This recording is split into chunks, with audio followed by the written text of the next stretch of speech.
Welcome to my channel kitchen ব্লগসে আমি একটা ভিডিও নিয়ে চলে এসেছি। আজ আমি তোমাদের দেখাবো কাঁকরোল আলু ভাজা। তো দেখো কাঁকরোল আলু না কেমন করে কেটে নিয়েছি, ধুয়ে নুন হলুদ মাখিয়ে নিয়েছি। তো চলো এবার তোমরা পুরো ভিডিওটা দেখতে থাকো কিরকম করে আমরা এটা ভাজি। কড়াই বসিয়ে দিয়েছি, কড়া গরম হয়ে গেছে, তেল দিয়ে দিয়েছি, ফোড়নে দিলাম কালো জিরে আর একটা কাঁচা লঙ্কা ভেঙে দিলাম।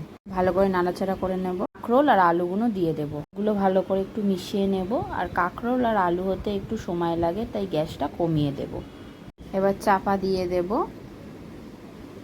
এবার চাপাটা খুলে দেখব কতটা কি হলো। খুব ভালো করে আরেকটু মিশিয়ে নেব। কাঁকরোল আর আলু ভাজা হতে একটু সময় লাগে, তাই সময় নিয়ে গ্যাসের ফ্লেমটা লো ফ্লেমে করে আস্তে আস্তে ভাজতে হবে। তাড়াহুড়ো করে ভাজলে কিন্তু ভালো করে ভাজা হয়। প্রায় হয়েই এসেছে, আরেকটু বাকি আছে, এটা একটু লাল লাল হবে। আরেকবার চাপা দিয়ে দেব। আর চাপা দেব না, দেখো অনেকটাই লাল লাল করে ভাজা হয়ে গেছে। আরেকটু মিশিয়ে নেব, না হলে নিচে ধরে যাবে। দেখো গ্যাসের ফ্লেম কিন্তু কমানোই আছে, কমিয়েই ভাজবে, জোরে করে ভাজলে কিন্তু পুড়ে যাবে। দেখো হয়ে গেছে ভাজা, এবার নামিয়ে নেব।